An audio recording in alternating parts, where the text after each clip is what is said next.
Let's run away together. Just lead me into your world. We'll stay awake forever. We'll hide away where no one knows. Let's run away together on our own. Just lead me into your world.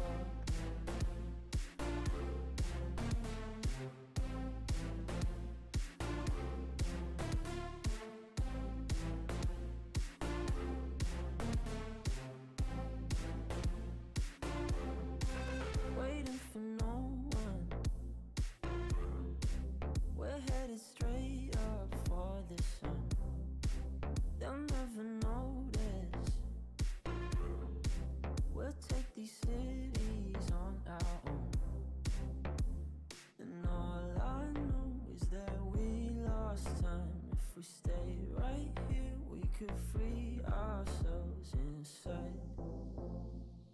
We'll stay awake forever. We'll hide away where no one knows. Let's run away together. Just lead me into your world. We'll stay awake forever. We'll hide away where no one knows. Let's run away together on our own. Just lead me into your world.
Champions of the night, yeah. We are the fighting tide, the the ones that hurt so bad. We are the champions of the night.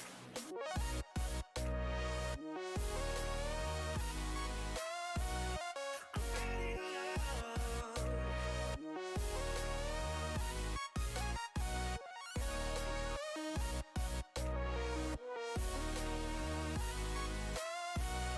I'm ready to love. Champions of the night.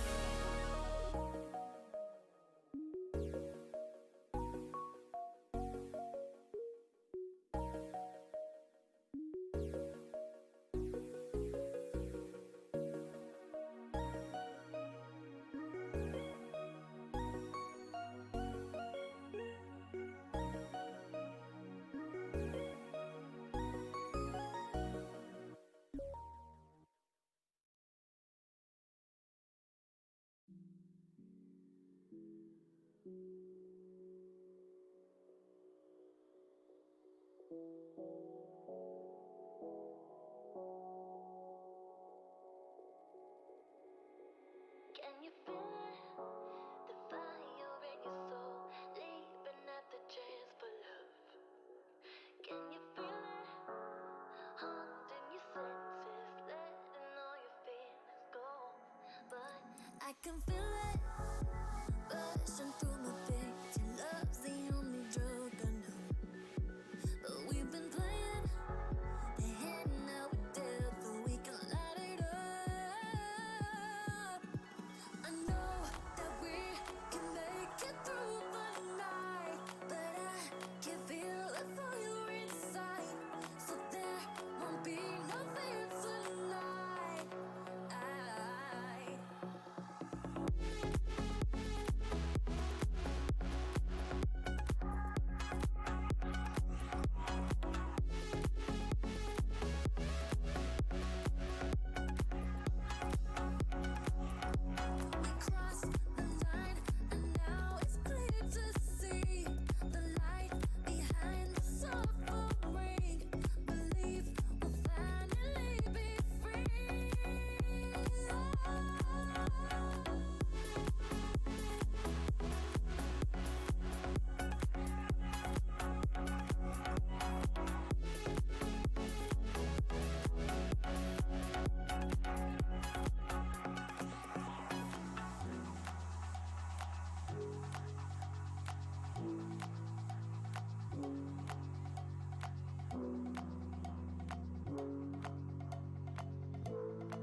last night. I'm just wearing my pajamas, staying up too late, cause I'm watching Futurama, thinking where's my drama?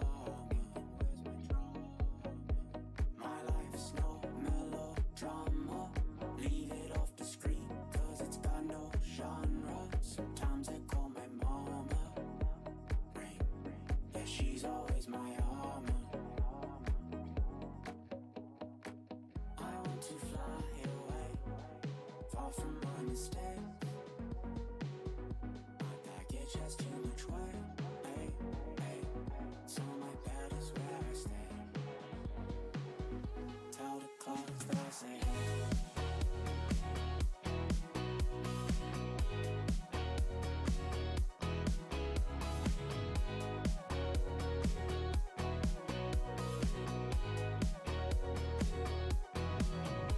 I know it's a phase, but it's harder to realize that I'll never be a quarter.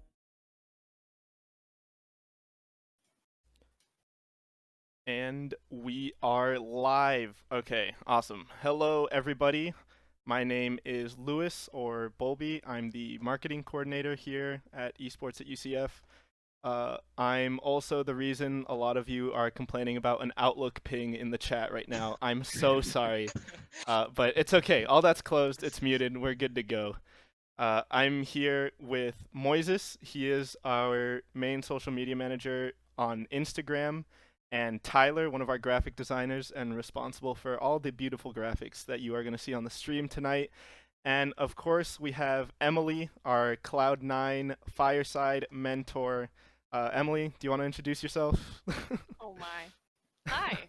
Um yes, I'm super happy to be here. Thank you guys for having me on. I appreciate everybody who has also been sending in questions. Really excited to get to today's discussion. I am a UCF alumni. I graduated in 2016, and I am now a senior producer at Cloud9. I previously was the director of marketing, and previous to that, the community manager. So I've been at Cloud9 a couple of years and getting the opportunity to build out a lot of really exciting stuff. And I'm excited to share experiences and talk about all things esports.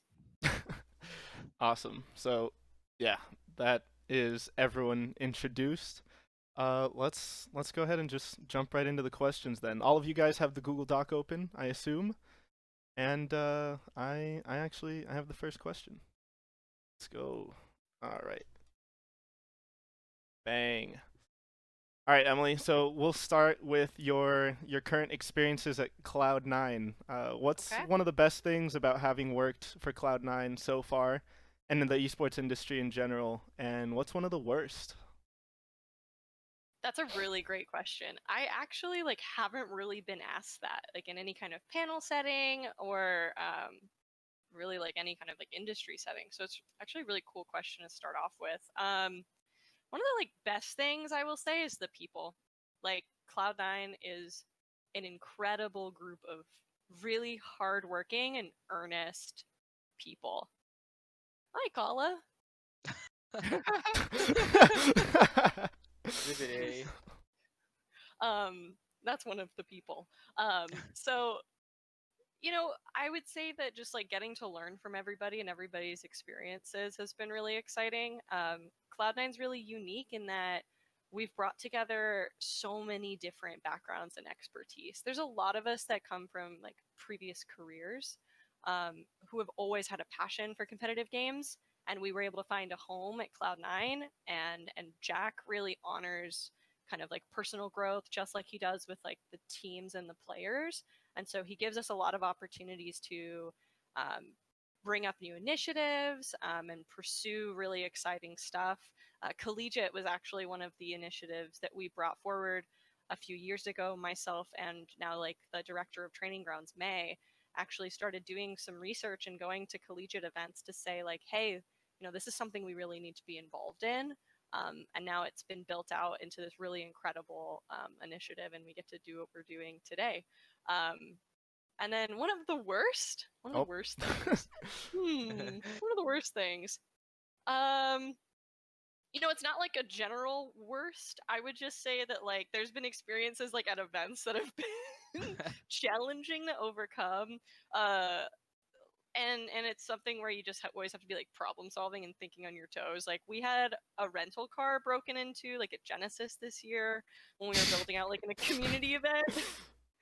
And like my stuff was stolen. So like things like that where sometimes you can be in unfamiliar situations where you're like, oh no, I'm just going to like pick up an IKEA table for a booth build out at a Smash event, and now suddenly I have no wallet. Oh no. That is So that's tough. yeah, it's just like kind of overcoming those challenges. But thankfully, uh, C9 has a great support system in place, so like we all just like banded together and figured it out, and it was a really great weekend. So yeah. All right, that's awesome to hear. I've actually been hanging out in the Cloud9 University Discord uh, recently quite a bit and speaking to some of the people from Cloud9, mainly uh, Kim.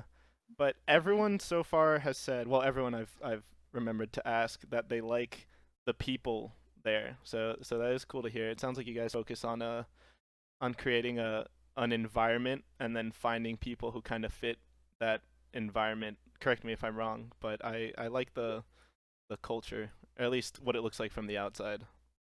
Yeah, I would definitely say like we're very like people centric. We're very like we're team first company. We're about like our competitive teams. And with that, it's empowering those players, and we do that by building really supportive staff around that. That's awesome to hear. All right, we'll move on to the next question, but first before you ask it, Tyler, uh, or Oh, Moises, my me. bad. I'm going to do a little transition because I can see little green Discord mic activating thingy around Emily's camera. So, Oh no, what have I done? bang, it's fixed. There we go. Okay. Magic. All right, Moises, go ahead. Cool. Oh, wait, wait, Awesome. wait, Next wait, wait, wait, wait, wait. I forgot something that we talked about putting in before, but that question was asked by Mao, our president, on Twitter.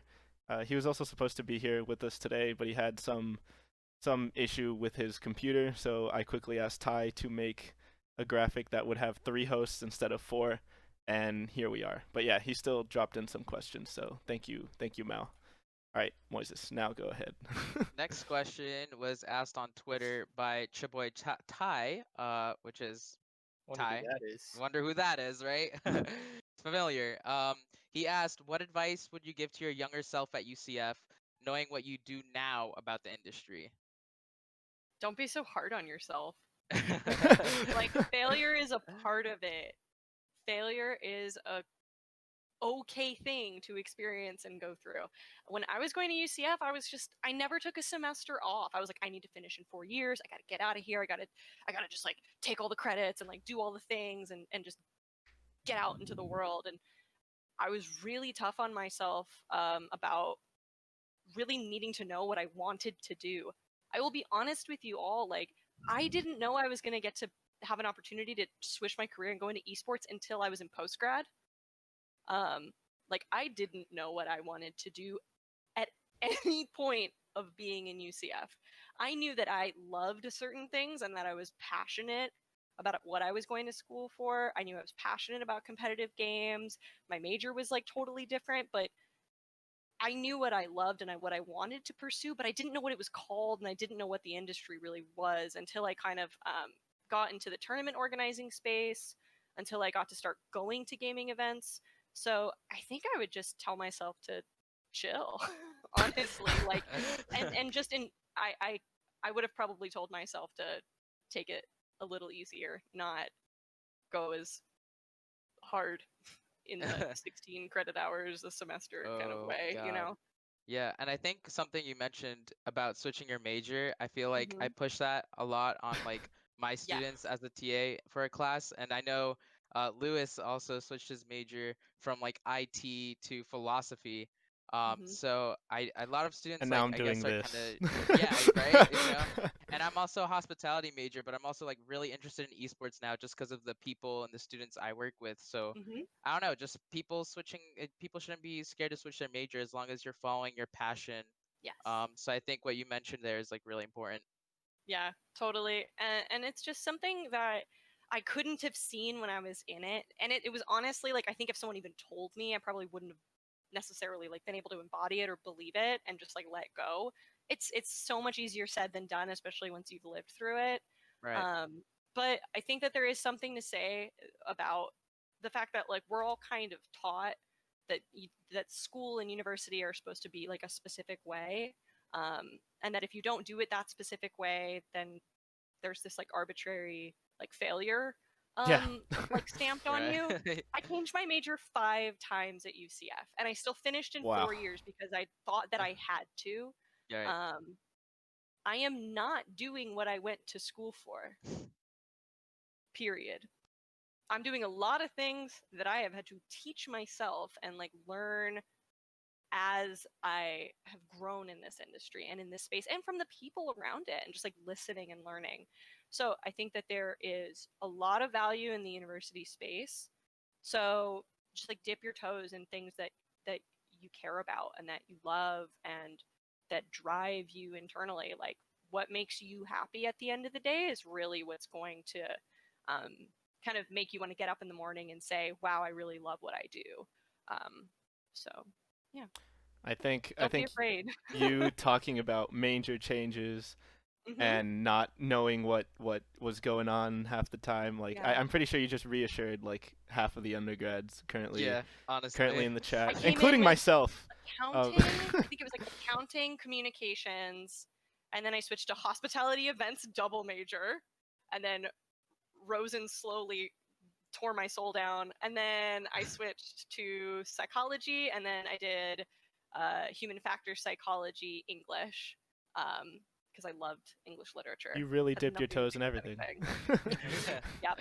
And I worked in like 4 different research labs while I was there because I was just trying to figure out like what I liked in the like kind of psych research side that I was in. Right.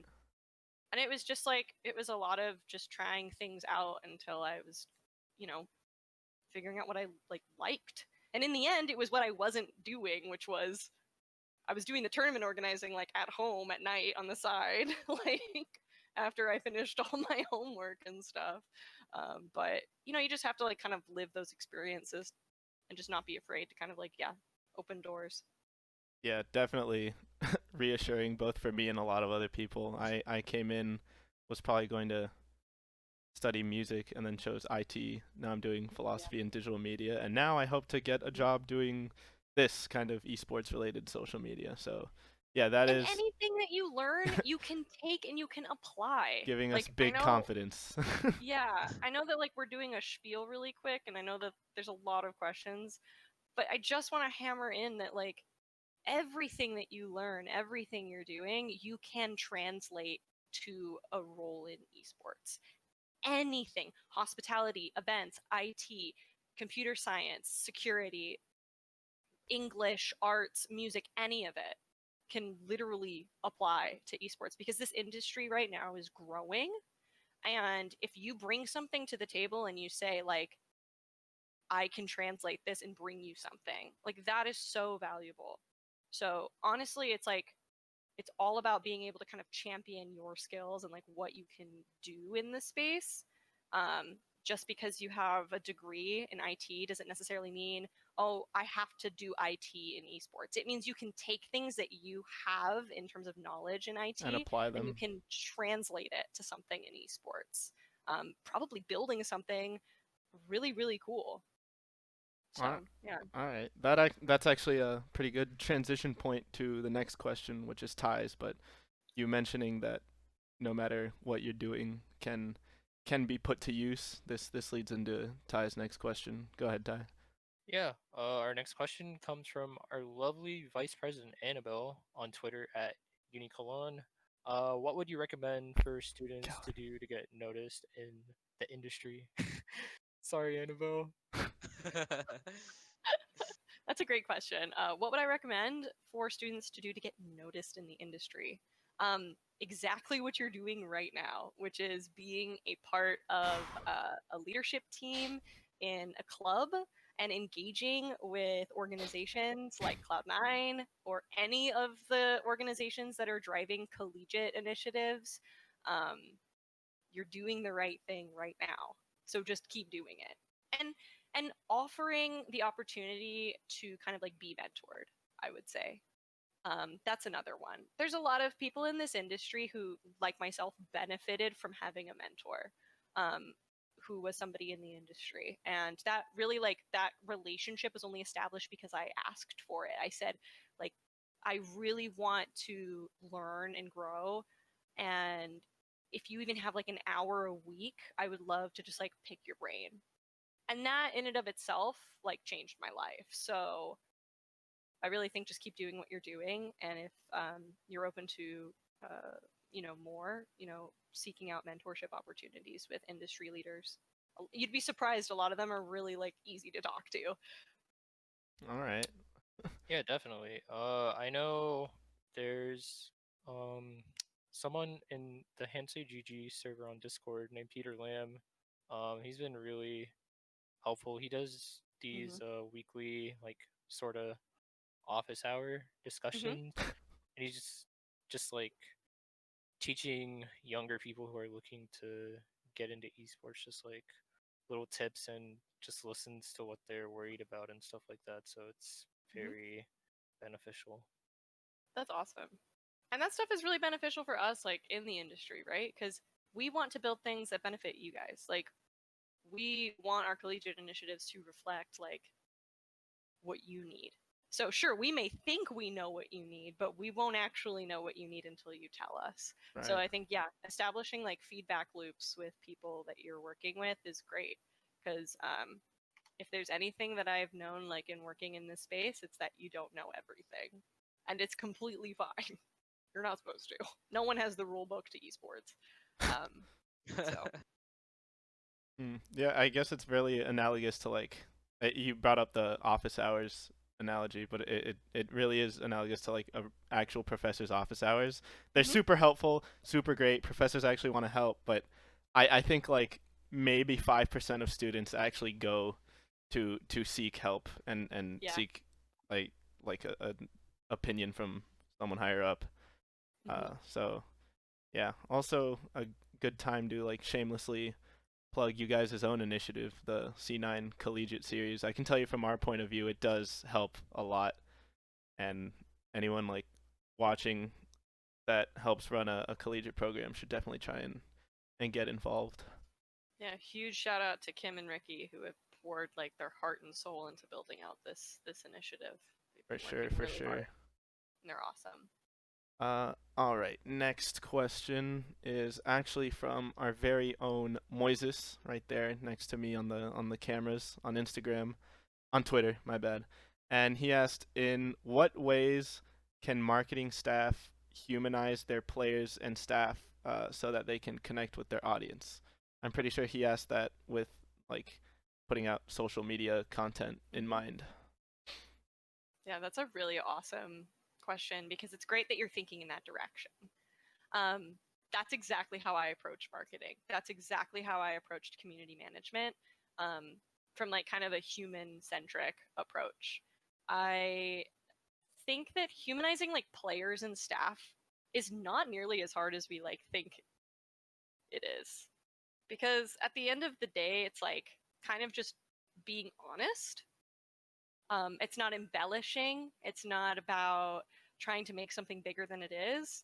When we are looking to shape initiatives and experiences with our fans and we want to bring our players into that, we just have conversations with our team management staff and really they are the ones who champion kind of the players needs, right? Because these players obviously like they don't have time to just like sit down and talk to me or Mateus or any of us, right? Like they're busy scribbing, but these managers are spending so much time to really like embody their needs.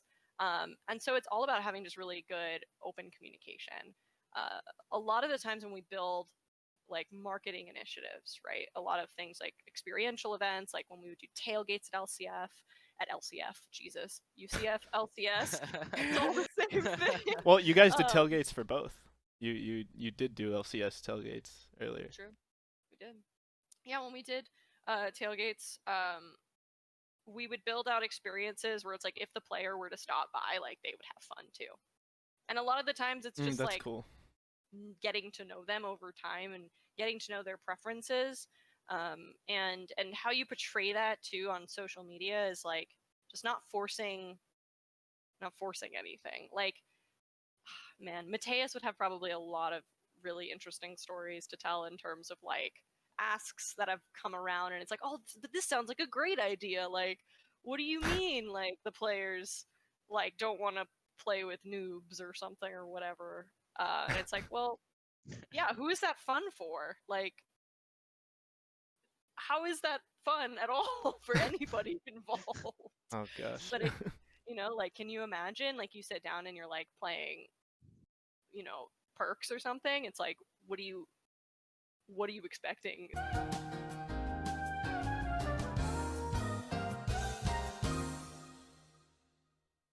Awesome. We're good. So We're good. So, We're good. um, sorry, obviously, for going down. That was not on purpose, if anyone believes me.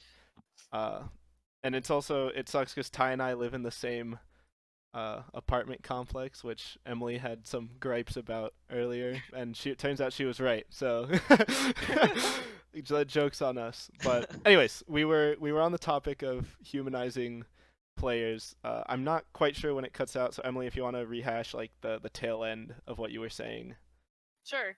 or we could just go on. Have good communication with your team managers. Honor the fact that their jobs are to embody like what the players' needs are. So trust them, lean into them. People who work with players know what they're doing, and just really like making sure that you're building something that's fun. If you're not going to do it, they're not going to do it.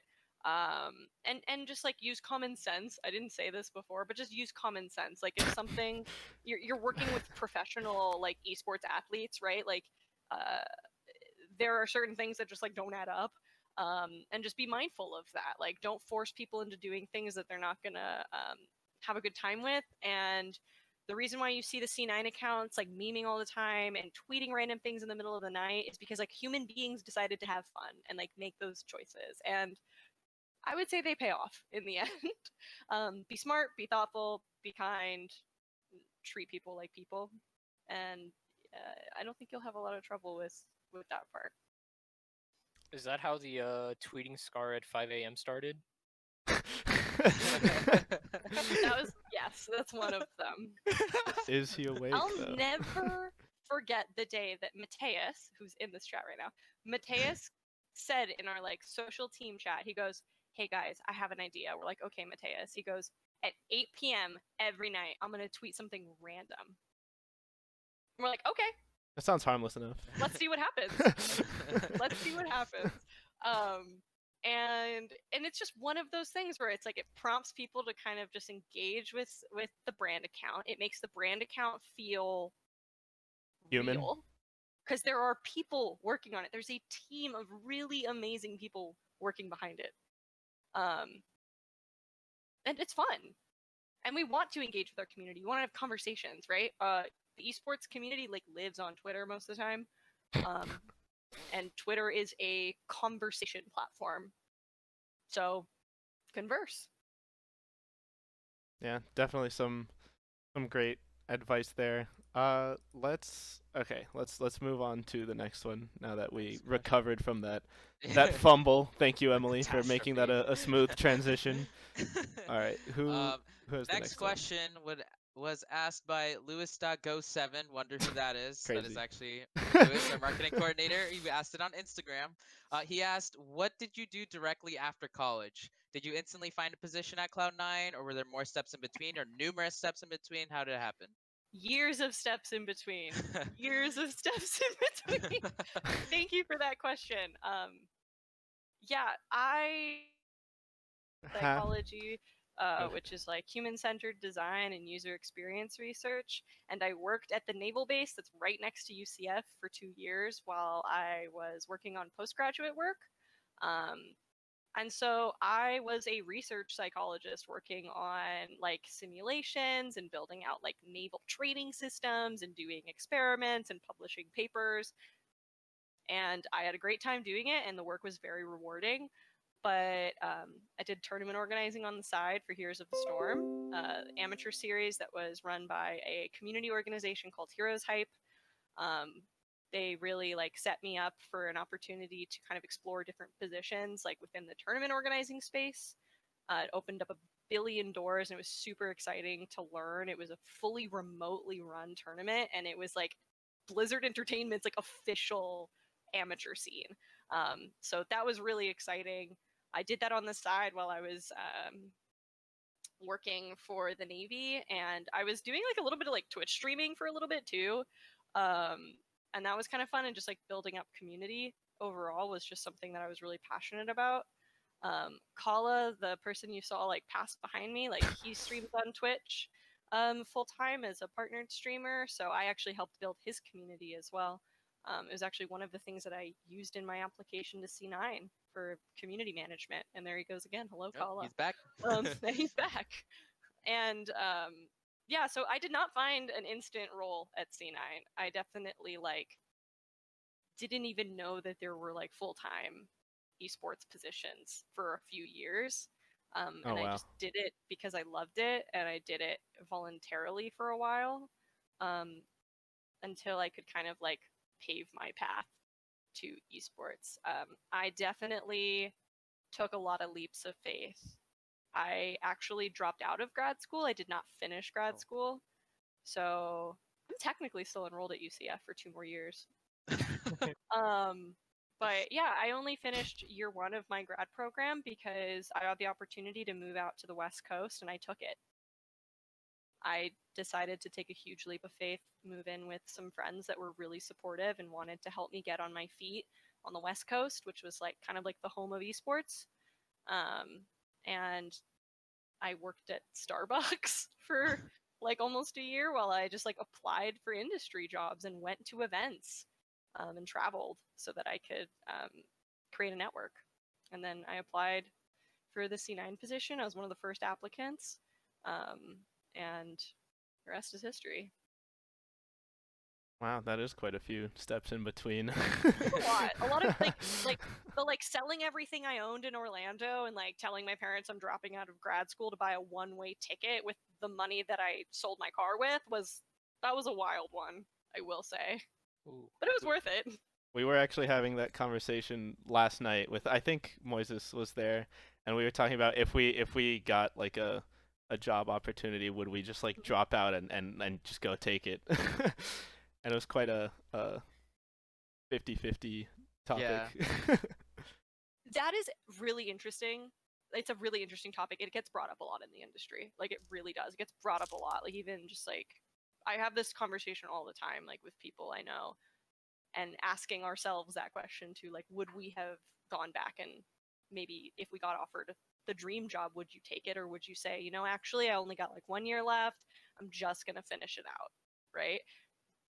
It's a really valid question. That was a very popular answer too. Like, I'm so close to my degree, I'm just gonna finish it.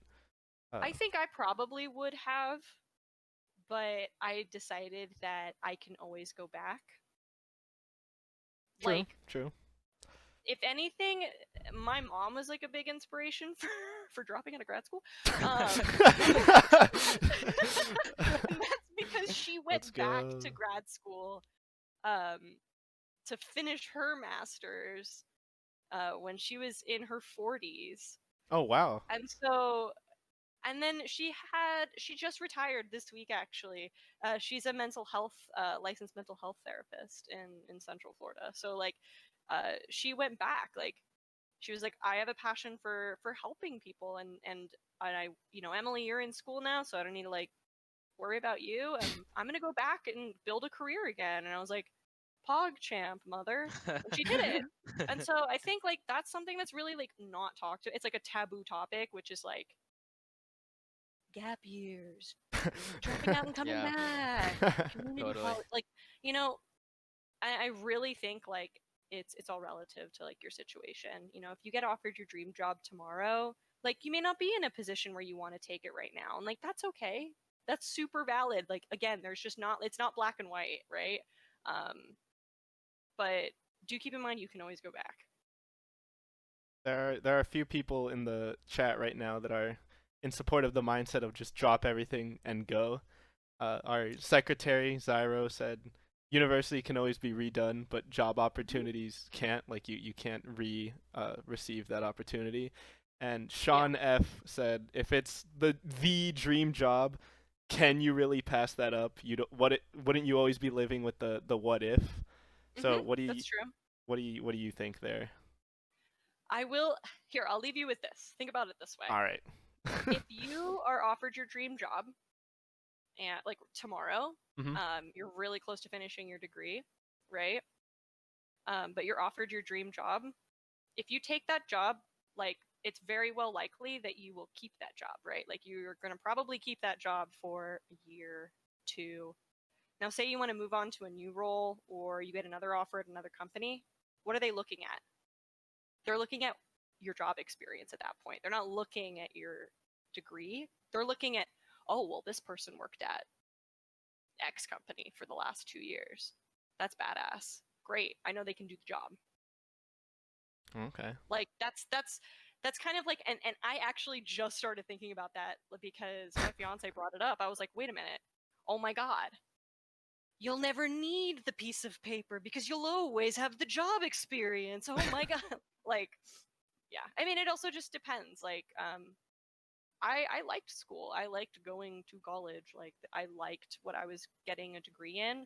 I was going to pursue a master's and a PhD in it, and then I just decided like my life shifted and I shifted with it. So it's just like anything can just change too, and you can change your mind. You're allowed to do that. Totally allowed to change your mind. Yeah, for sure, for sure.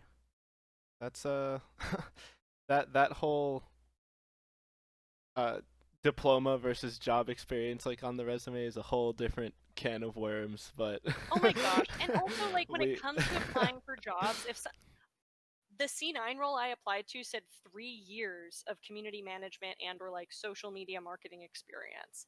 I had none, zero, zip. That should never stop you from applying. If some that is like a formality Oh, of say it like again. Say it Yeah. again. writing the Say it job again. description 101. Never, ever, ever look at something that says you need X amount of experience or you need X of whatever and let that stop you from applying. Oh, Apply that is music every to our time. ears. Yeah, always worth throwing your hat in the ring just to see Mhm. what happens. And just to learn from it. Even if you get a rejection email, you now have that person's contact email, connect with them on LinkedIn, follow up with them, find out why. Find them. Find them. Find Well, them I and mean, that's ask not going to work why. every time. Like, some people are really, like, cold with that stuff, but I find that, like, this industry is pretty good about giving feedback to people, you know? Yeah.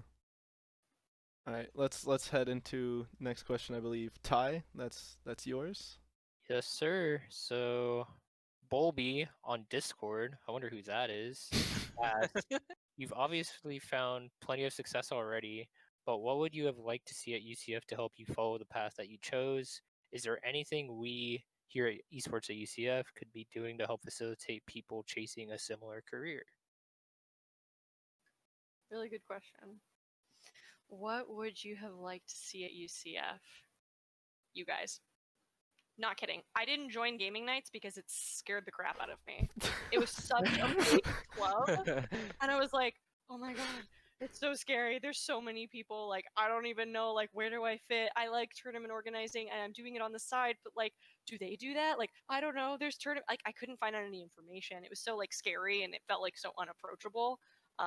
Great people, by the way, that like were in like that graduating class of gaming nights. Like, power to them. They're amazing, badass professionals like in the industry right now, but Nice save. it was Nice really save. scary. Yeah. But it was scary. It was intimidating. I joined other clubs because I was like, oh, but those are smaller. Gaming nights is scary. So you guys, what you guys are doing right now, I wish you guys existed when I was going to school. And what can be done to help facilitate this? Literally doing this. You're doing it. Um, and like UCF is such a big school and it's like very like Yeah. political and like bureaucratic. Like I know that it's hard to like push to get things done for supporting your clubs. Like it's really hard. I really wish like UCF's like leadership would be more active in supporting all of like the leaders of these different like clubs and interests and groups, because it's like, to me it's like a no-brainer, right? You've got people who are putting other people together to build community or to build an initiative towards something. These are self-directed, ambitious people. Like, why wouldn't you support them? So I wish UCF would just like support you guys more. We You do wanna, too. you wanna tell him that? I'll write a letter. I get my little alumni packet like every couple of like months or whatever. Like there's this like giant Right. newspaper. They I'm like, ask you "Oh for the my God." donation too. I didn't even walk at graduation, man. I was like, I'm not paying for the capping gown. Oh my I bought one God. on Oh wow. Amazon, and I took pictures around campus, Yeah. but Mm. I didn't pay for like. Something slightly ironic about what you said a bit ago is that you were looking for people or a club like this, scared of like the really big clubs, which is a bit ironic because we're trying to become a really big club. We're trying to, I guess, reach as many people as possible. Like you said, Course. UCF is a huge school, one of the most undergraduate students in the country, and so we want to reach. We don't want anyone to graduate and then be like, oh crap, I didn't know this existed. I could have gotten involved with this. We want to try and reach them while they're here. It didn't occur to us that we might be scaring people away the bigger we got. So that's a bit of a funny comment. Anything we could do to like combat that? Yeah. So like when like the clubs I did join at UCF tabled every Wednesday in front of the student union, and that was like, obviously you can't do that right now, it's COVID, right? Yeah. But, like tabling was actually such a huge way for me to like make friends and like get involved in like the club communities, because like tabling was approachable. I felt like I could go up to any of the tables and just like learn, and those people were out there because they wanted to like share the club and the communities. So I think that, and then I think I only ever really like heard about gaming nights like, from like freshman orientation. So it was like always really hard to like track down information. I think maybe back then it was like that, but now it's like social is so much more expansive. Like you guys are finding, you know, more avenues to engage with like your community through social media, through Twitch streams. I think like if there were more ways that I could have like had, I don't know, like entry points into talking to people in the club, like maybe I would have felt better about going. Because like nobody wants to just like walk into like one of the student union like halls that has like 300 people sitting in it and just like sit at the back and just be like, I don't know what to do. Where do I go? Right. I like Smash Brothers. Like, where do I go? Yeah. You know, Yeah. it's just like finding those like ambassadorship moments where it's like really like getting people to I don't know, like humanizing IRL, what we Yeah. were talking about earlier. Yeah. Yeah. I mean you'll be happy to hear we're friends with the people over at Gaming Nights, but they do table a lot now. Well, not Good. right now, They but didn't in table general. when I was in school, They so do I'm really table. glad they do now. I know they have like a dedicated group of people that table every week when, you know, there's not this pandemic. and we would also be tabling right now. if Yeah, if I was there like a wasn't this tabling going like on, lead for the club I was in, so it's like Hmm. every Wednesday I had to like go up, like drag the stuff down, and like it was fun. All right. All right, now shifting back from IRL stuff to more marketing, which I guess can be done in real life too. But the next question is from our very own Moises, and he asked this on Discord. A bit more general. It says, "What are some of the do's and don'ts of specifically esports marketing?" Don't Rules just of like thumb. make up a hashtag. Don't. Don't. And just be like, we'll put it in every tweet and it's gonna work, guy. No. No. So where do hashtags come from then? Someone has to create them. I know, where's but the like start point? you need to create like a campaign. You need to create like Okay. movement. You need to create a conversation. like marketing is storytelling, right? It's like it's creative. If people are not going to like engage with something, like what's going to motivate them? So what motivates people? Stories and other people. So I think it's more about just like telling good stories. um, I would say that's a do. Tell good stories.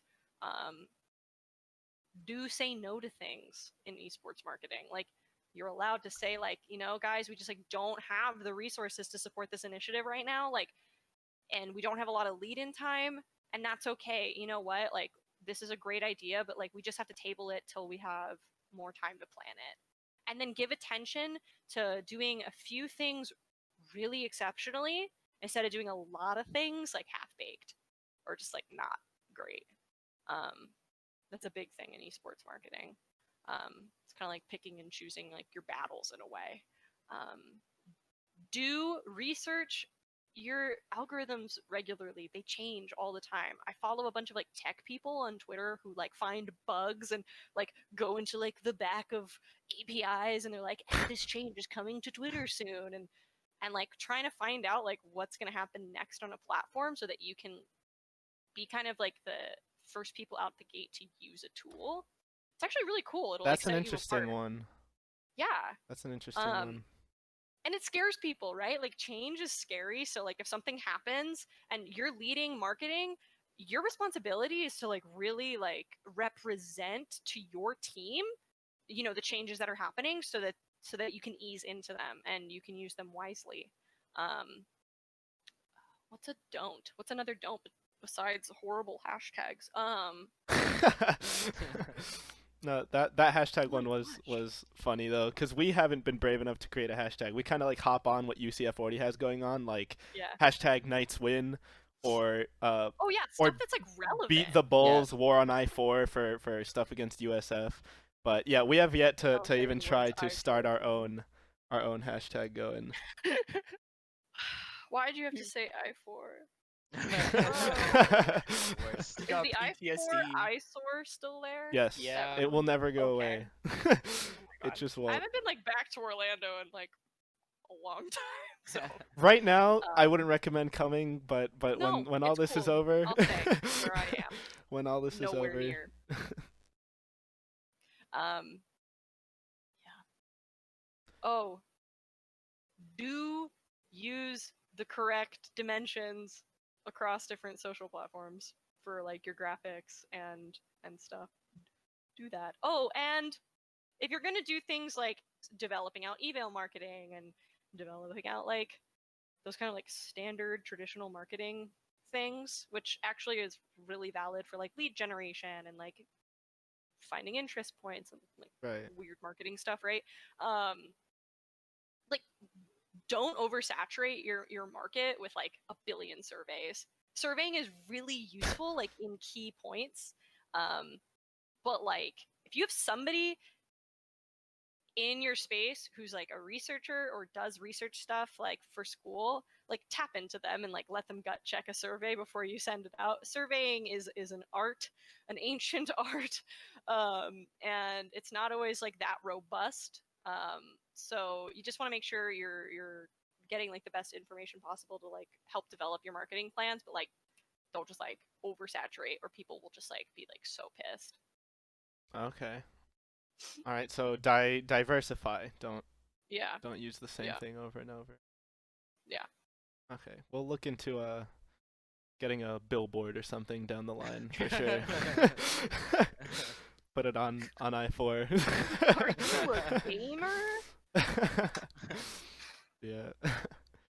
All right. That's definitely some rules of thumb to keep in mind going forward there. Next question, Moises, you're up. Yeah, so the next question actually comes from our president again, Mao, also known as Five Blonde. He asked this on Twitter. He said, "Can you name the top three soft skills that you feel make you a competent project manager? And if you could, describe or give an example of each one." Oh damn. Okay. Three soft skills. Soft skills. Soft skills.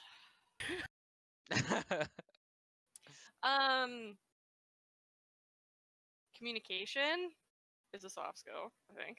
Um, yeah, communication, like just having really robust communication skills is like critical. I would say that as an example, project managers at Cloud9 have to work across teams. So being able to like listen actively and understand and kind of ingest information and then translate it is really important. So if I'm getting a project from the president of our company, his mindset for the project and the goals are going to be very centric, probably around like the business objectives of Cloud9. Now, if the project itself is to build something that now takes a lot of marketing and social media and like the content team, all those teams speak like different languages essentially. Um, and so being able to kind of diversify how you take information in and then translate that when you're working across a bunch of different teams, and then you have to like translate that to somebody senior, and it's just something that you're going to experience a lot in the industry, because there's just so many kind of like different people you're going to work across. And so I would definitely say like strong like active listening and communication skills is one. I think the other skill is empathy. um, Empathy with boundaries. Right. You know, that's an important one. It kind of goes back to active listening too, but at the end of the day, like there's human beings that are behind like the decisions that are happening. You know, you'll always see kind of like the tweeted out memes like, this social media manager did not make this roster change decision, please leave us alone. Right. Yeah, I Very get real things. Yeah. I get some of Yeah. those. I'm the main person behind our Twitter, and I'll get a lot of like, why don't you guys support or have a team for this game? Why don't A while ago, I made a joke on as a tweet, but it's about something that had actually happened. I had been pressured to make a Roblox team as the social media manager. So Okay. that was something I had to deal with. Mhm. But yeah, empathy, interesting. I don't Mhm. think that one's talked enough about personally. Yeah, empathy is what I have found to be like a very critical point. And there's boundaries with that, but I have had, you know, direct reports a few different times. Like right now, I don't have any direct reports. I'm kind of like working independently. But when I was leading the social media team, I had a few direct reports, and it's just like making the time to really sit down and work with somebody one on one to help support their growth. This industry has a lot of potential to grow, and the people that are driving that are critical, and supporting them is important, and being sure that you're mindful of things like burnout and fatigue. Like the fact that there's been several times, like, and I'm 25, right? There's been several times already that I've just been like, oh my gosh, am I going to burn out like from this industry? Because Mm. it's hard. It can be hard. And it's just like kind of being really self-aware, and being able to take that time with the people that work around you, and create support networks as well. um, and then and that also kind of works across project management, like, you know, as well. Just being an empathetic leader, I think, is important. um, and then the third soft skill I would say would be adaptability, and that's kind of a combination of being flexible and being like an attitude, right? Like and mindset. So I would say that um, being comfortable with change is really critical in esports and in project management. A lot of the times, as a project manager, you're planning, right? Like it's strategic. Um, you're gathering all this context, you have dates to hit, you're responsible for building out a timeline and building out kind of like a workflow, and making sure that goals are being met. And sometimes those goals don't get met, and that can be a roadblock, or something comes up and you have to shift priority, and the trajectory just gets thrown off into the middle of outer space Stuff suddenly happens. because stuff happens. Esports is incredibly unpredictable. You see how fast rosters change. You see how fast teams drop and add teams. And that's a nature of a competitive gaming environment. And you have to be prepared to adapt with it and be flexible and have a pretty like level head. And that's me telling myself that too. I have to practice it every single day. This is not just like something that's inherent. So I think that, yeah, that's a important one. But yeah. All right. I I accidentally started a Roblox fan uprising in the chat here, but Oh God. so Time to to shut the stream summarize, down. yeah, to summarize the three soft skills you said: communication, empathy, and adaptability. Right? Yeah. Okay. Dope. Next question. I lost my place here. Oh gosh, Ty. Yes, sir. Uh, Next on the list we have BolbyRL on Twitter.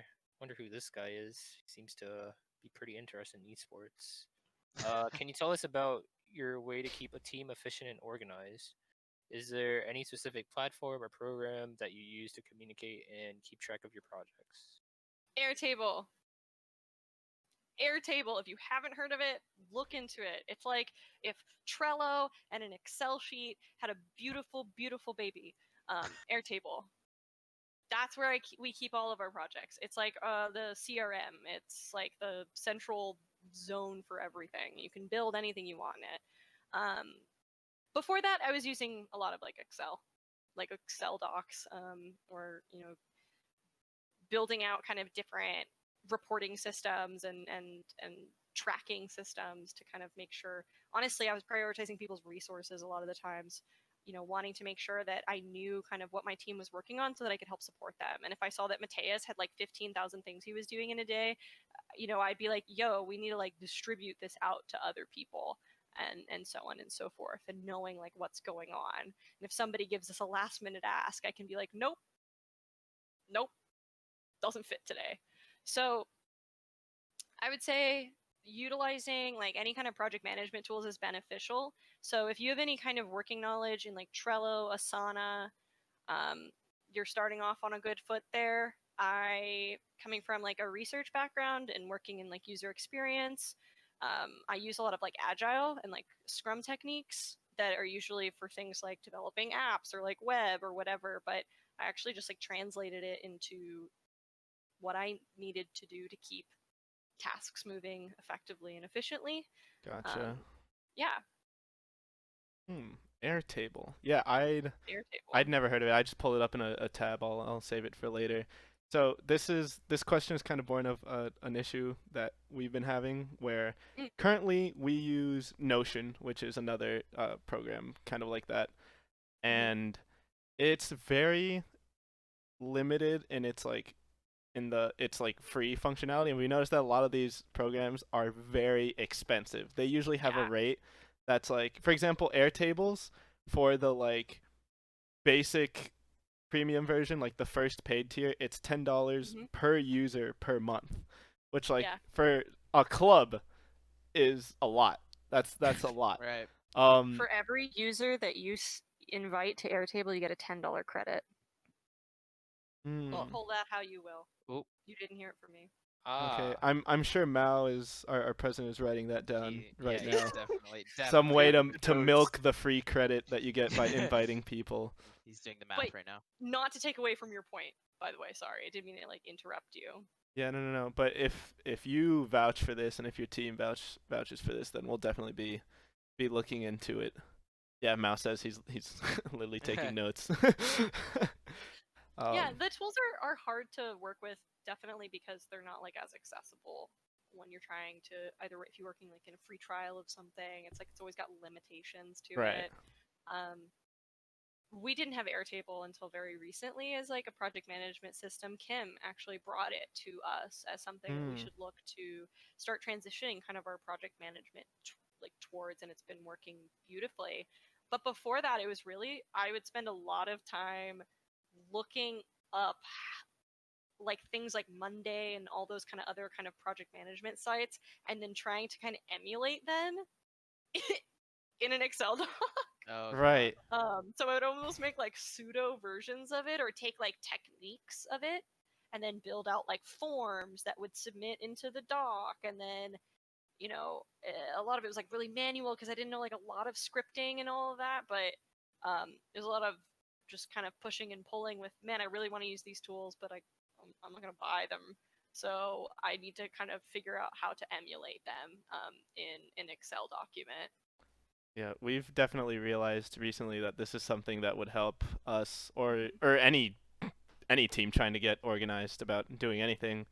Yeah. We use a lot of Discord, Notion, and we also use and slightly abuse the Google Suite kind of for Yeah. everything it's worth. Yeah. But yeah, And you've calendars are important too. And just setting people up with expectations, I would say. Like, you need everybody to keep a calendar like updated so that, or that you know that like when somebody's done with working on something, that they send this notification to you. It's kind of starting to set up those workflows. That's really mhm. helpful too. So it's not always like, you don't want to get to a point where you're micromanaging, a project over the finish line, because you're just constantly like checking in with what someone's doing. You want to make sure you're building it up so that that person has the autonomy to work on something, but it's still at the end of the day like efficient and effective. And also, if they need help with something, that they feel that they can reach out to you. That's that's a really good answer that we're I'm sure we'll go back and watch the VOD to write down everything you just said. But yeah, that's an issue that we've been having recently, or a realization that we've been having recently. So that's very helpful. Thank you. Uh, we can. All right, all right. So we have a question that's not from Moises or I. Wow. And that is from one of our photographers, Ashley on Instagram. Uh, Ashley, if you're watching it all, I'm sorry that you have nothing to do during COVID, but we'll get there. So her question was, due to quarantine, we've seen an increase in buying and playing and watching video games in the general population. It's kind of spreading. So with the rapid interest that increasing in the industry, what opportunities do you predict will become available in competitive gaming and esports? Broadcast production. I genuinely think that like due to the nature of like how the industry has had to shift to kind of like a digital space, um, broadcast production is like a huge opportunity that I think is opening up going into the new year. Obviously like the goal is that things will get better like in the world, but events still need to happen. So being proficient in that kind of realm is, I think, going to be really important. I think if you are used to planning like traditional events or like in-person events, um, learning how to do that in places like Discord is going to be really critical, and places like in the broadcast realm. Finding ways to kind of like translate what you would do in person to something digital is like, it's a wild problem to solve. There's been many, Yeah. many a times where Ricky and I have like had to be like, oh my god, we literally have to translate a watch party that's supposed to be like in person and like have all these like games and prizes and like things that you go to and like do, and like how do we make that like digital? It's hard, but if you can figure it out, I think you're going to be in a really good spot to take that expertise and then like offer that to companies as well, because everyone's trying to figure it out, like kind of on their toes. And then I think besides that, I mean, every general role within esports is always going to continue to like need people. Operational roles are really critical. People that are really working on kind of like the finance back end, people who are helping lift kind of the team management side. When you're working to support remote teams, that's really hard. You're working across a bunch of time zones. You're working across a bunch of different needs. So I think that there's always going to be a push for people who can kind of do that role. It's a very like self-directed role. It's a very like intrinsically motivated role to really Mhm. go out there and kind of have to be up in the middle of the night to make sure that like your player shows up for something, kind of thing. Right. Like it's like pinging them on Discord over and over again so they show up to their virtual tournament. Um, yeah, there's that. That's funny. Yeah, we added like a which because we're not a business or anything, but rather a club. We didn't have all this stuff before, but we've started collecting everyone's, uh, at least our staff and players like contact info, Mhm. so that we'll be able to, if they don't show up or if someone's asleep, we'll call them. It's benefited me too. I'm also like on our Rocket League B team here, And Oh, sometime a couple times my teammates have saved me by literally calling me and waking me up, and nice. we'll be good to go. Yeah, combining like wannabe esports org with a student schedule is leads to sleep deprivation. Wild. So Wild. Also, one last thing I would mention is anybody that's like on the creative side. Um, I have a lot of colleagues who are like esports like event photographers, and the way that they've had to like translate is really shifting into like the editing space, and moving into things like motion graphics, moving into things like working with Blender and like different like tools on Adobe's suite, and just like really kind of instead of you know going and taking photos at events, and then maybe doing post editing afterwards, it's now really just like um, diversifying their portfolio into like hard editing space or like rigging and moving into creating. the like the graphics space. Definitely, I think there's a lot of opportunity there. Yeah, for sure. Again, with the shortage of in-person events, there's nothing to capture, so instead you have to Yeah. create the content. Yeah. And what you were saying about translating in-person events into online actually leads into the next question. Moises, if you want to go Yeah, ahead. so you did talk about like moving a watch party to completely online. So that does Hmm. lead to our next question asked by Mao, our president again. Um, what kind of community events have you organized and which ones were your favorite that you've hosted? Oh man. What kind of community events have I organized? I've organized quite a few. A lot have been like League of Legends centric, the League of Legends tailgate events that happen like outside of like the Santa Monica like Riot kind of space where Hmm. people actually go to like watch like the live games. We would be out there every weekend, and we would always be essentially like tabling. Um, so those were always really fun. Um, I think my favorite event I've ever organized, one of two. My favorite event to date that I have organized was with our training grounds director, May. Her and I worked to create basically this like kind of like this community experience at Genesis, like in January, like before everything shut down for the world. Um, and we basically built kind of like a VIP lounge. And we also had like kind of like a mini merch store, but we got like a couch and we got tables and we've got like fancy lights, and we had a melee setup, and we would like rope it off at certain times, and like Mango would come in and like warm Mango. up and do hand warmers before he would like go play on stage, and but we would like shut it off like as if we were like VIP. We'd be like, sorry, the lounge is closed right now. But people could like crowd around and like watch him. And then afterwards, like he'd go do his thing, he'd sign a few fans stuff and take some photos, and then like we'd open the lounge back up, and then everybody else would get to come in and like kind of like play around and you know be like, oh man, Mango just sat on this couch, like it was just Oh like my really god.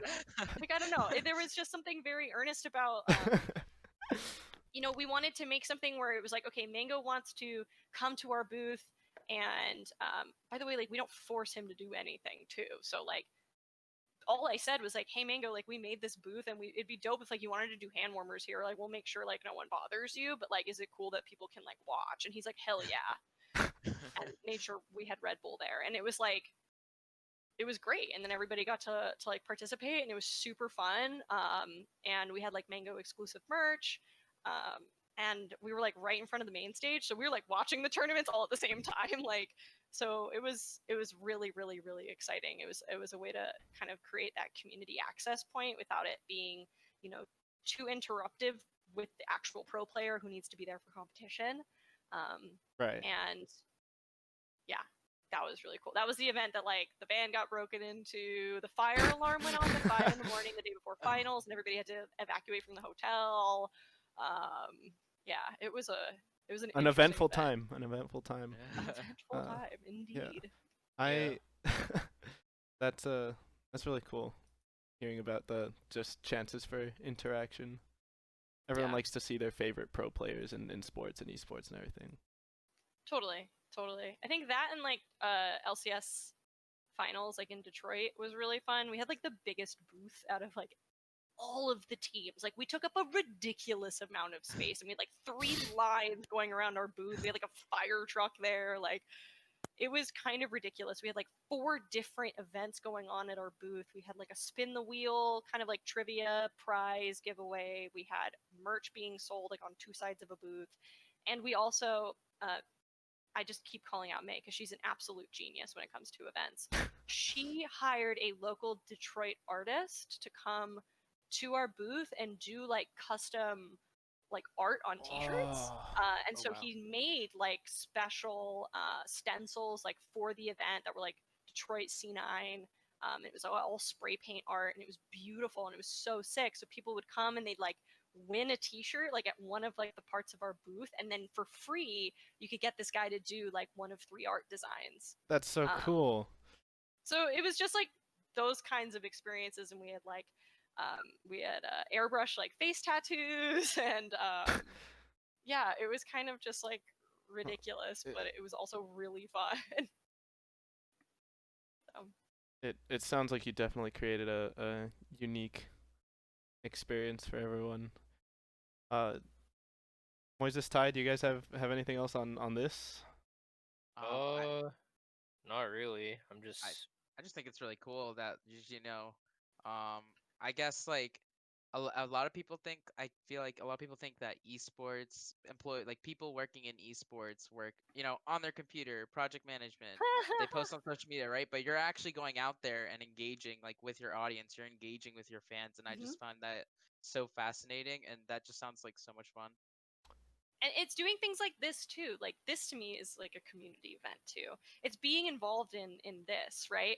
Where we get to again like engage with you guys, and you guys are a part of our community too. And that to me, it's like it's about giving back. Like there's something about our fans and people who are spending the time and money and effort to support our players and teams. Like we need to build things that give back to that, and that to me is like one of my favorite parts about working in esports, is really because I was a fan, and I love esports, and I enjoy going to events, so I wanted to build those kinds of experiences for people too.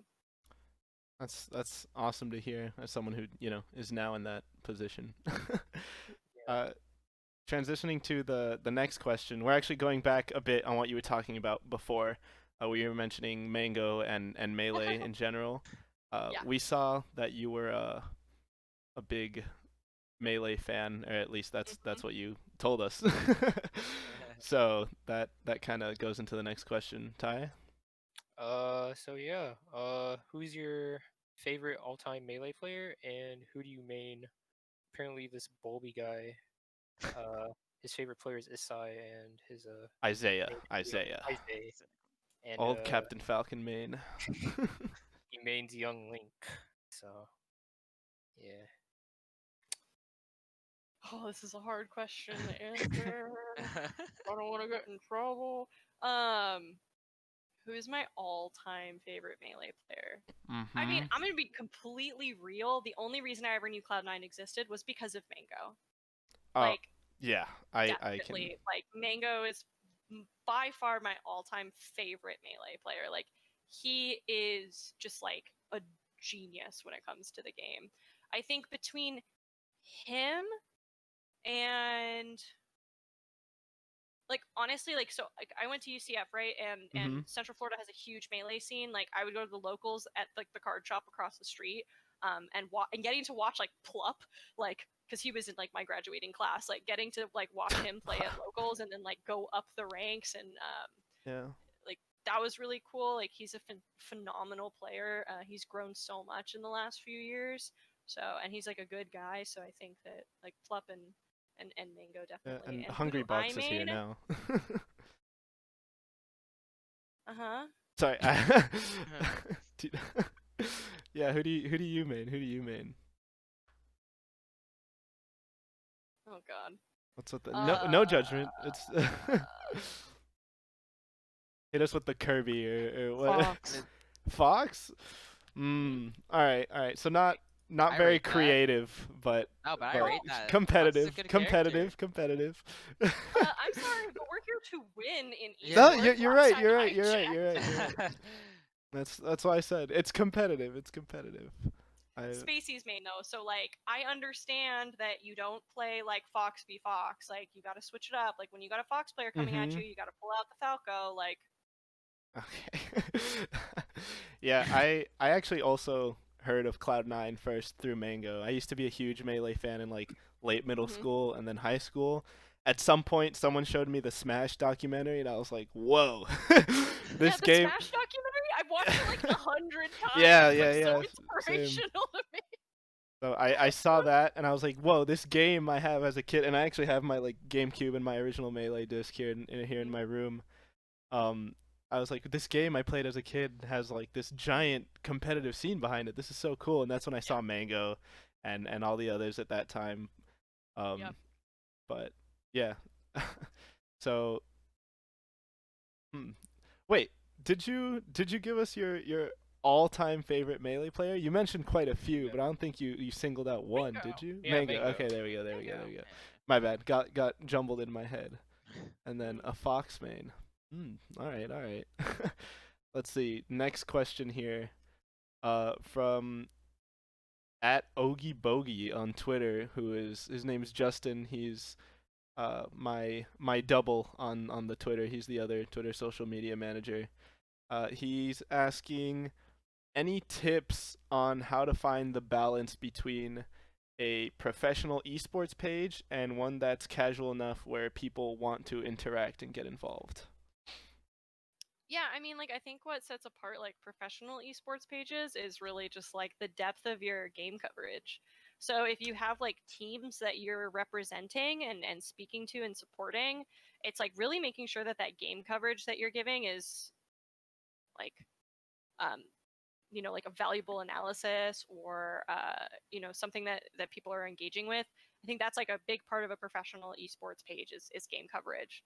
It's kind of like almost one of the basic functions of an esports organization. It's like one of the required things you do. So doing it really well is important. And then when it comes to casual, keeping it casual is just like don't like over like analyze your copy.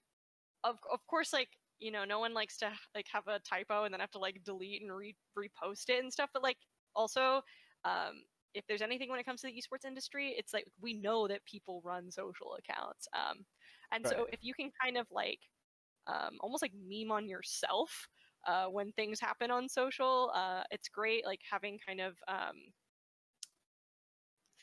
I don't know, like a professional tone is really about like your branding and your identity as like a group. So um, just making sure you're doing things to bolster it and and then have fun. Yeah. All right. Yeah, that's something Conversations. I think You know? Cloud9 actually does pretty well, keeping it Mhm. casual and relatable. Yeah, but then it's like we have huge partners that we work with, and we need to ensure that like the way that we're interacting with our audience when we present like a partnered experience with any of those individuals like is really important. So we need to make sure like maybe that's not the time to be like we love Red Bull forehead, like it's really picking and choosing what is like appropriate timing for when you're working with like different people, different groups. I think if you said it like that, you'd get a pretty good response most of Oh the yeah, time. Red Bull's like We love Red the Bull the forehead. best. And their socials are so great. Like their social people are fantastic. So there's been many a times where we've like organized kind of back and forth ridiculousness with them. So All right. Uh, Heading into next question here, I believe Moises. Yeah.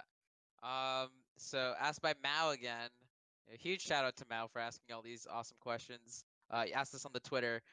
What are your current goals within the industry? I said girls like I'm Gru from Despicable Me. girls. Wow, I'm so sorry.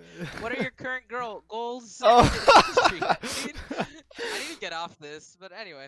We gotta go. Go. All right. Current Current goals. goals.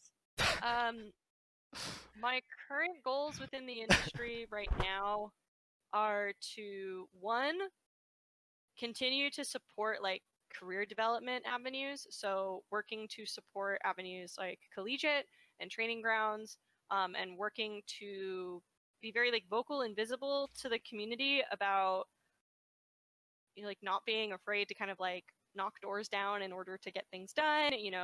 Knowing your worth in an industry and in not like just like letting people walk all over you. Um, you know, if I've learned anything in this industry, it's that it's very like passion driven, and when you're working in a passion driven industry, like you have to be careful. You have to like protect your self-worth. So, knowing when to like stop working is just as important as like when you're working.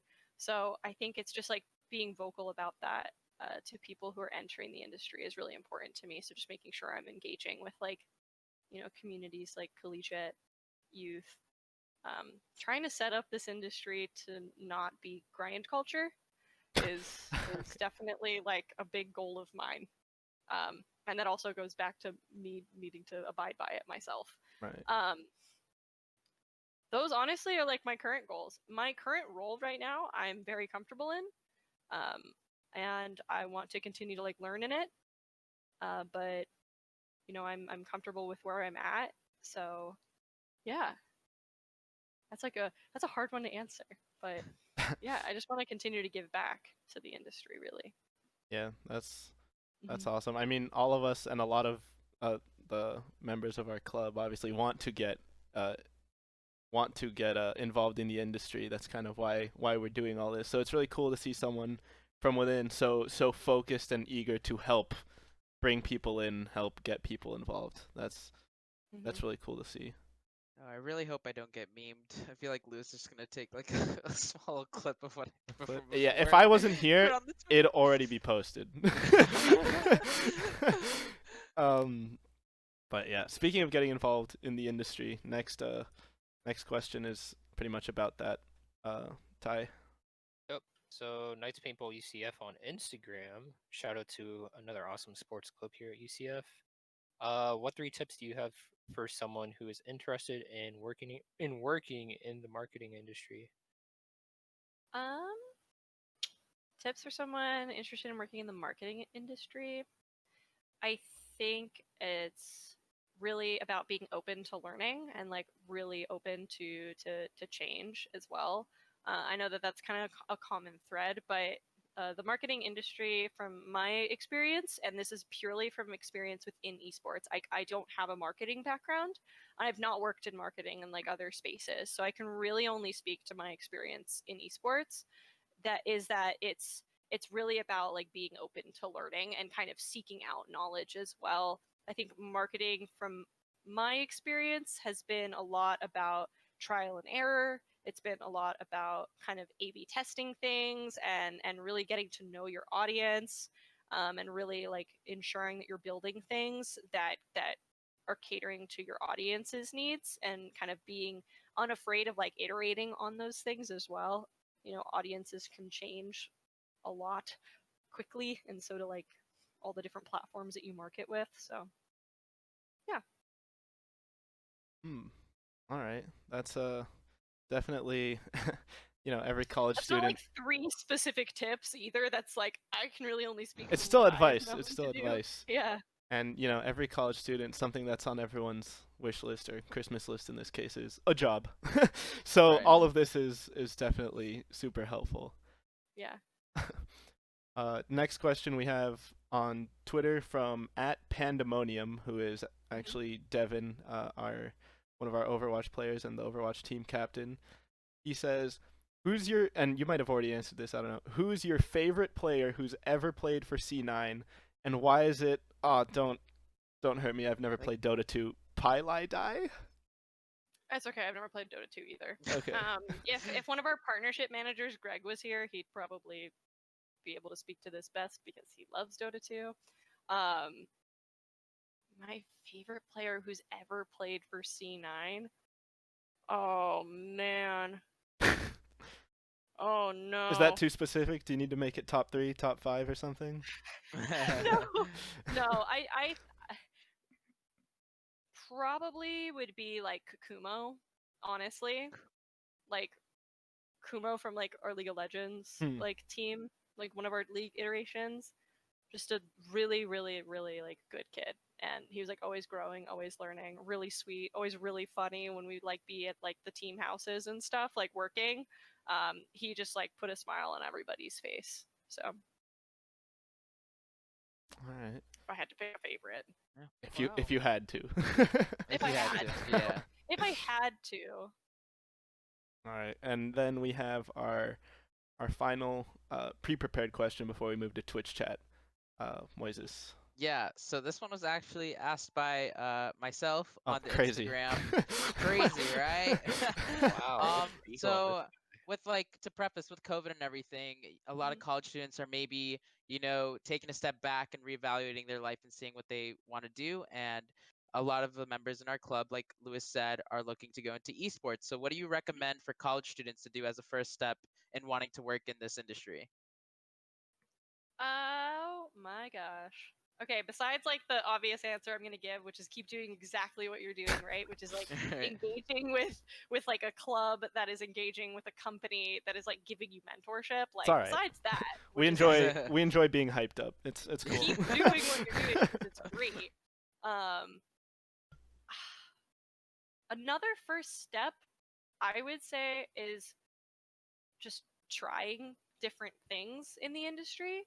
Um, you know, and I'm speaking from what I've said earlier in the session, which is I had no idea what I wanted to do, just like period, like career, uh, just like what I wanted to go to school for, and I changed it a bunch. Like just try different things.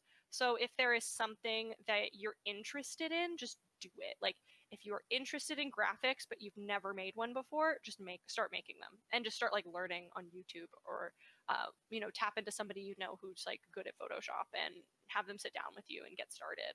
And because you saw a graphic on social and you're like, well, I want to make something like that, or I want to make something cooler than that, right? I think it's just start doing things and allowing yourself to kind of explore what you like in the industry too, um, and then start bringing that places. Start applying for those internship roles or applying for opportunities and starting to kind of like dip your toes into talking to other industry professionals through places like Twitter, which is where a lot of the industry like operates, honestly. Um, and just start sharing your love for the industry and what you want to do in it. I think the other thing too is like just be really kind to yourself through all of this. Like what we've all lived through this year is a lot. Like the fact that all of us are like going through like multiple kind of just like existential crises, like a bunch this year. Um, it's like really hard to like find ground and like feel like there's a foundation. And so sometimes we want to pursue just like flipping the script a bunch to try to like find that solid ground, and that is super valid, and like you're super allowed to do that. And just be kind to yourself while doing it. If you're like, man, I really want to do this thing in esports and I'm gonna put my heart and soul into it, and then you wake up one day and you're like, maybe I don't want to do this anymore, don't beat yourself up over it. Like you're going to change a lot in your lifetime. Like I am a different person than when I was a junior at UCF. I'm a completely different person than I was maybe 2 years ago even. Right. So I think as you're taking these steps into wanting to work in the industry and you're starting to explore these different interests, just be patient with yourself and be kind to yourself through all of it too. Because at the end of the day, you only have yourself. Um, you know, you have to go to sleep at night with yourself and wake up in the morning and deal with yourself. And you need to find that happiness and kind of that drive internally. So Yeah, no, I think that's a super important message to give. Not even to college students, just in general. It's okay to not mhm. know what you're doing all the time and to change. to kind of Yeah. self-evaluate every once in a while and then Mhm. see if you want to head in a new direction. Yeah, That's totally. definitely really cool. And when you get into the industry too, you could get into it and you could be like, maybe I don't want to work for this company that I was like idolizing for a few years now that I'm in it. mm, That's okay. Like, you go through experiences like, purposefully, right? Like, you're going to gain something from every step you take. Just like make sure you're always like keeping that in mind, that, not every, like, my job at the Navy, I thought was like end game. I thought I was going to be like my supervisor who was there for 30 years. And like, I was just going to go up those ranks and I would just do that. And that was the job. I went to school for that job. Don't I have to do it? and here Like, you it are. was really hard to like battle myself and allow myself to kind of like pursue change. But that's life. Like, the only constant is change, right? Like, so Mm, just welcome it. Welcome it with open doors. yeah, I think a lot of people have that mindset of, once you start, you kind of got to stay if you want to work your way up the ladder, but you can just change courses, hop on another path. Yeah. Moises and Ty, do you guys have anything else to say on that before we move on to Twitch chat questions? I think that's just really helpful for me because, as I said, I don't know if like Twitch chat knows this. I'm a hospitality major, and due to COVID, there's not that many opportunities anymore. So when I became, more involved with this club, it's really shown me, all the different opportunities that are available to me. And I've always been a gamer, so it's just Mhm. like, why not, do what I love and, work Yeah. on that side. So it's really helpful you saying it. It's like really reassuring for me. So thank you for telling that. I'm Yeah. glad that I can lend that. Yeah. That makes me happy. All right, let's transition over then to. Oh god, this is gonna be a black screen. Just a second. Twitch questions. There we go. Okay. So now, as the name implies, Twitch chat. If you guys have anything for Emily, or for us, I guess, but focus on Emily. She's our guest, and definitely knows a lot more than we do about all of this. So this is your chance to pick her brain, drop any questions you might have in the chat, and we'll ask them. Let's There's see. been a lot of information today, so if you Oh, don't have for questions, sure. that's okay too. Uh, there's one already, or at least Let's from a do little it. bit ago, from Luke Daz 101. He says, when it comes to YouTube specifically, to YouTube content Hmm. specifically, who is in charge of those ideas? Um, that would be our wonderful, beautiful, and amazing content department. They work really closely, like across like our social teams, and our team managers, like develop out these like really awesome concepts, of which you see all across YouTube. Hmm. But they are the ones that are in charge of creative ideation and like developing out these like long form series or the crossover stuff, or um, the really cool like different channels that you're seeing pop up, like the Valorant specific channel or like all the League docs. Yeah, that's our awesome content team. Yeah. We have all right. We have someone saying what? Oh, can we get Emily to support the Thai movement? I don't know if you've been watching chat at all during Twitch chat, but people have been Oh, I saw the spamming tie. this Thai to help out Thai, our graphic designer here. So Hello. if you are on Twitch chat, I don't know. Oh, there it is. Okay. Thai It has and been Tinkle done. Fairy, you guys have Emily's support. uh, Next one, also by Luke. How has working for C9 changed your perspective on the industry as a whole? When I started at C9, I thought that the esports industry was like going to be a lot more corporate than um like I guess I originally like started experiencing. I thought it was going to be like super corporate. I thought it was going to be like games industry like corporate. Like, Hmm. it is not. It is very much startup culture. Like, I would say that esports right now, many of the organizations are, including C9, are like in a huge like growth pattern. Like, we are booming in terms of potential, and hiring and initiatives and growth, but we're still, you know, kind of like paving that path into kind of like the bigger industry side as a whole. But yeah, I thought that it was going to be way more corporate, and it is not. It is definitely much more like a startup. Like the fact that like I walked into a house and into a living room, and that's like where my office was for a little while, and that like Jack, our CEO, was like also sitting in like the living room and like casually there, and yeah. Hmm. Do you think that's a good thing? Like, do you like this where it's at, the balance of corporateness and I don't know what you'd call. I don't know if it's necessarily like a good or a bad thing. I don't know if I could label it that way, right? I think that it's more so just like being kind of self-aware of it. I like didn't know necessarily like what I was kind of signing up for when I joined like an esports organization, and now I do.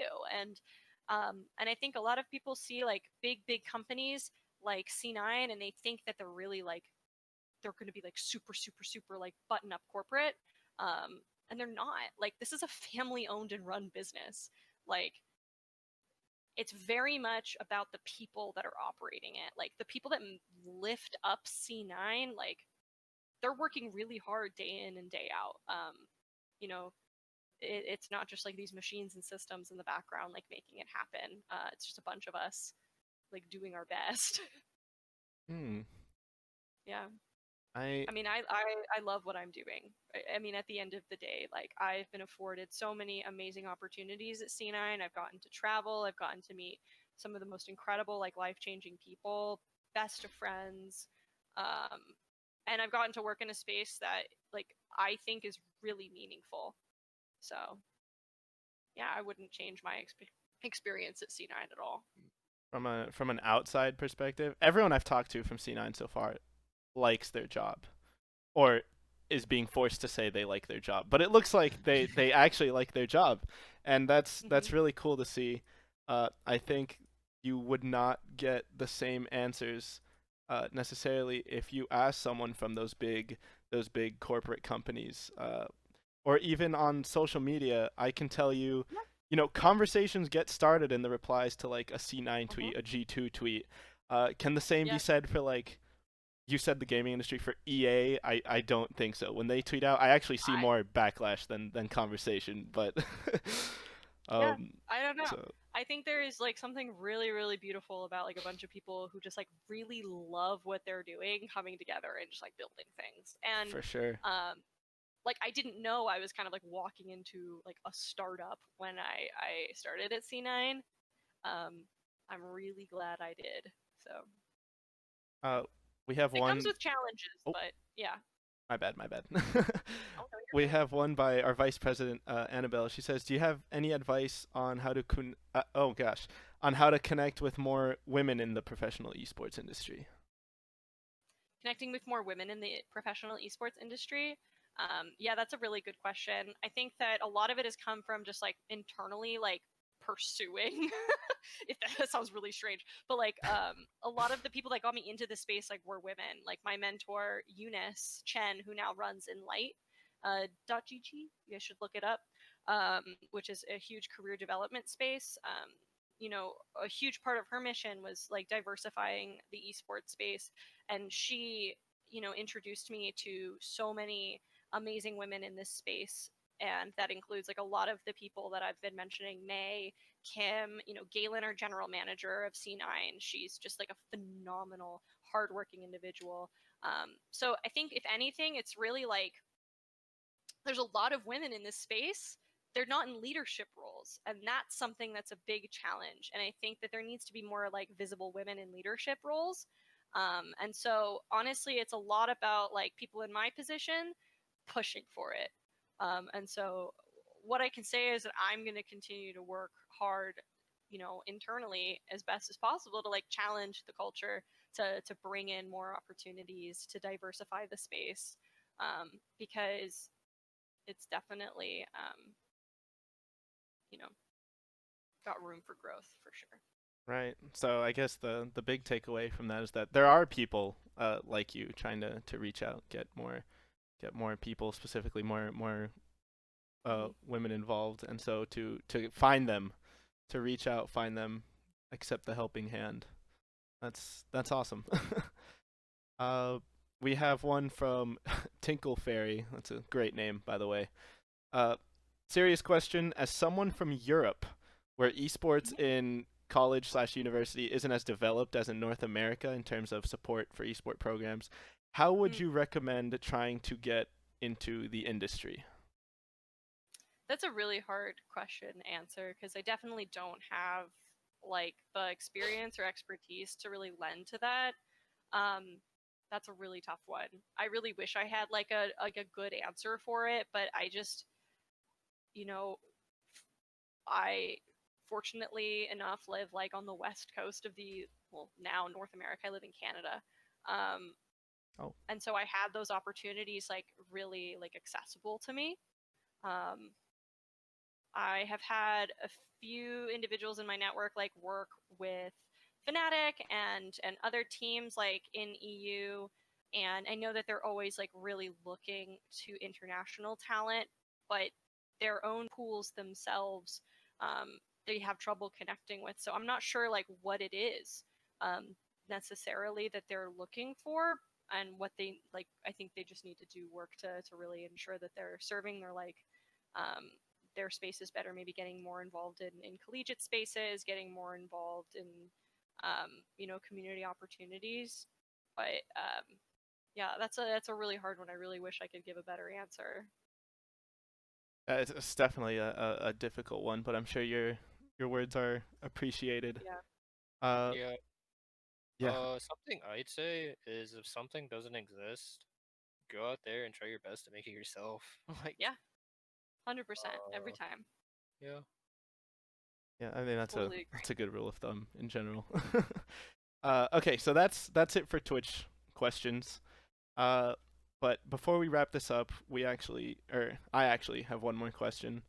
Um, they have actually stopped doing this at UCF, which I found out like a year earlier this year, I think. But I know they did it my year, and I'm assuming they did it your year. They taught everyone and their parents the lyrics to the fight song. Oh, So I don't know the it. last I don't know question it. is, do you know the lyrics to the fight song? Hell no. They did not teach that. They did not teach us the parents don't know it. My parents couldn't tell you what it is. I don't even know if my parents know the like mascot of UCF at this point. I have no idea what the fight song is. I went to one UCF football game my entire UCF career. Oh my. I'm sorry to disappoint you all. No, no worries. I don't. Moises, Tyler, do you guys know the fight song? Khakis. uh, Yikes. We cheat. wait, Tyler, you were an intern for UCF athletics. Do you not know the fight song? No, not at all. You know what? Emily, I can't blame you either. I'm an undergraduate staff member for the Marching Knights, our marching band here, and I know how to play the fight song on an instrument, but I Okay, there have we go. That's a no starting point. idea. I have no idea what the words are. No clue. I can't tell you what the words are. I don't even like know any of like the little arm hand signals you do in the stands. Like I literally have no clue. It's I fine. didn't even. It's fine. You guys used the hashtag. It was like what was the? Where it was like 4 letters. It was like GKCO. Oh, go Knights, charge that on! didn't exist when I. Oh, really? Go Knights, That charge on. specific hashtag did not exist. So I was like, I googled it. I was like, yes. I had to be like, I was like, go Knights, go Well, Knights. What? the more you know. Co-op, cooperation. Yeah, no, for anyone that does not know, GKCO means Go Knights Charge On. I think it is a new thing because I've even had to explain it to some people, like some other students, and be like, because I just took it from UCF Athletics' Twitter, and so I had to be like, see, they do this. I'm not making this up. I'm not doing that don't that you gave us earlier. This is a thing. um, but yeah, so that's what that is. Uh, but yeah, that was the last question. We had a bit of a joke, but Emily, thank you so much for spending this time with us. I'm sure Moises, Tyler, and I learned a lot. Well, I know we learned a lot, and I'm sure people in chat have also learned a lot. I've seen a lot of your colleagues in the chat as well, so I hope they enjoyed this. I know they're here to support you, so I hope we put on a nice little production. Um, and yeah, thank you so much for being here. Do you have any closing words? Anything you want to plug, maybe? Uh, Oh,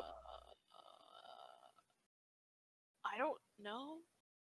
No. Thank no. you guys so much. I really It's fine. appreciate like all the thoughtfulness that has been put into like this mentorship experience so far. You all are always bringing in so many like cool topics and conversations like into our mentorship chat. And I think that you're all doing a fantastic job. And thank you to everybody who's tuned into the broadcast as well for bringing in your questions and tuning in. And yeah, yay. Yeah, that about that about sums it up. Thanks once again, Emily. Thanks to also everyone who was watching, everyone in the chat. If you guys have some question that you think of, and whatever the stream's over, I don't know the link, so if some of the mods could maybe put it in there. But the Cloud9 University Discord is public. You can join. You can ask Emily and other people from Cloud9. They all actually hang out in there. They do everything from answer questions to play Scribble.io with us.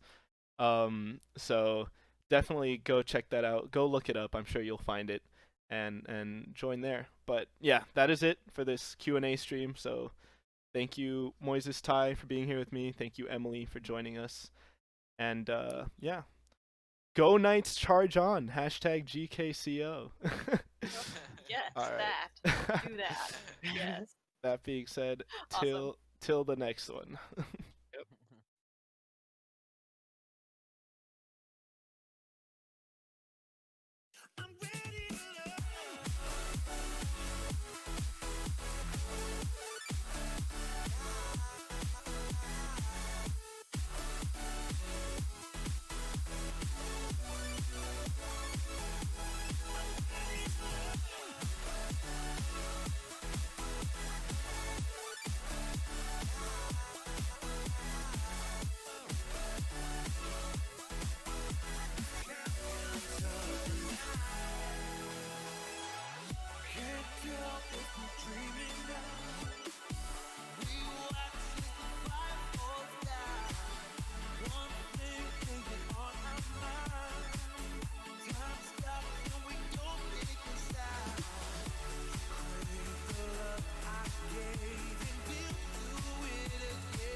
dry.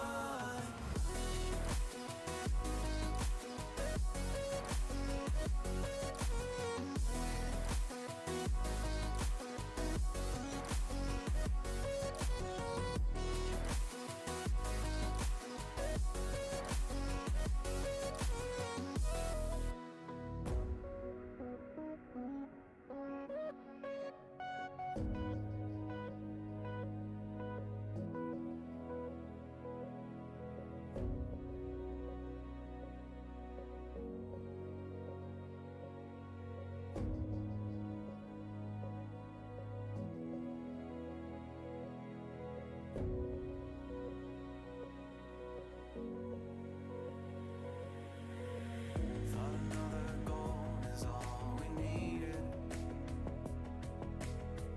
Taking second chances till we bleed. And when all love had been depleted, we had but no choice to concede. As the stars, but that's it.